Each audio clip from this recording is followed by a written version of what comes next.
ஒரு மனிதனை உலகம் மதிக்காமல் போவதற்கு காரணம் அவனுடைய ஏழ்மை அல்ல, அவனுடைய தோற்றமும் அல்ல, அவன் அதிகமாக நல்லவனாக இருப்பதும் கூட அல்ல. அவன் செய்த ஒரே ஒரு தவறுதான். அந்த தவறை இன்று ஆயிரக்கணக்கான மக்கள் தினமும் செய்து கொண்டிருக்கிறார்கள்.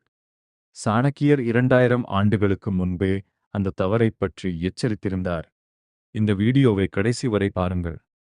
ஏனென்றால் இந்த ஒரு கதை உங்கள் வாழ்க்கையில் யாரை நம்ப வேண்டும், யாரிடமிருந்து விலக வேண்டும், எப்போது போதும் என்று சொல்ல வேண்டும் என்பதை உணர்த்தும். வாங்க, கதைக்குள் போகலாம். பல வருடங்களுக்கு முன்பு ஒரு ராஜ்யத்தில் விக்ரம் என்ற இளைஞன் வாழ்ந்து வந்தான். அவன் மிகவும் உழைப்பாளி, நேர்மையானவன், பொய் பேச மாட்டான், எல்லோருக்கும் உதவுவான். அவன் வேலை பார்த்த வியாபாரி மிகவும் பணக்காரன். ஆனால் ஒரு குறை இருந்தது. யாருடைய உழைப்பையும் மதிக்க மாட்டான். எவ்வளவு வேலை செய்தாலும் இது போதாது என்று மட்டுமே சொல்வான். ஒரு நாள் விக்ரம் இரவு முழுவதும் தூங்காமல் வேலை செய்து ஒரு பெரிய கணக்கை முடித்தான். மறுநாள் அதை முதலாளியிடம் கொடுத்தான். அவர் பார்த்ததும், இதற்குத்தான் இவ்வளவு நேரமா என்று எல்லோருக்கும் முன்னால் திட்டினார். விக்ரம் அமைதியாக நின்றான். அவன் நினைத்தான், ஒரு நாள் என் உழைப்பை புரிந்து கொள்வார். ஆனால் அந்த நாள் வரவே இல்லை. ஒரு நாள் வயதான ஒரு ஞானியை சந்தித்தான். அவரிடம் தன் வேதனையை சொன்னான். ஞானி சிரித்தார். பிறகு ஒரு நாயைக் காட்டினார்.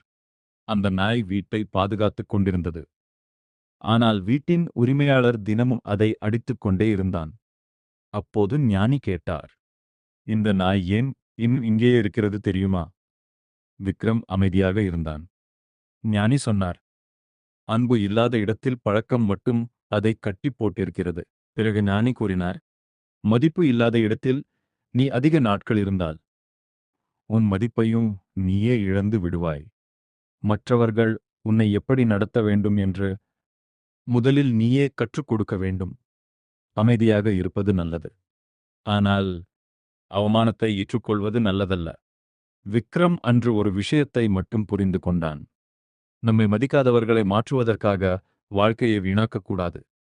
அதற்கு பதிலாக நம்முடைய மதிப்பை உணரக்கூடிய இடத்தை தேட வேண்டும். சாணக்கியர் சொல்வது இதுதான். உன் மதிப்பை அறியாதவர்களிடம் உன் நேரத்தை செலவிடாதே.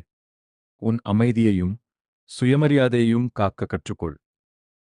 இந்த உலகத்தில் எல்லோரையும் திருப்திப்படுத்த முடியாது. ஆனால் உன்னை மதித்தால் ஒரு நாள் உலகமும் உன்னை மதிக்கும். இந்த கதை உங்களுக்கு ஒரு சிறிய மாற்றத்தையாவது ஏற்படுத்தியிருந்தால் இந்த வீடியோவை உங்கள் நண்பர்களுடன் பகிருங்கள்.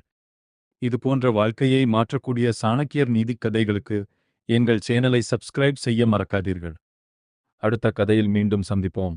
நன்றி.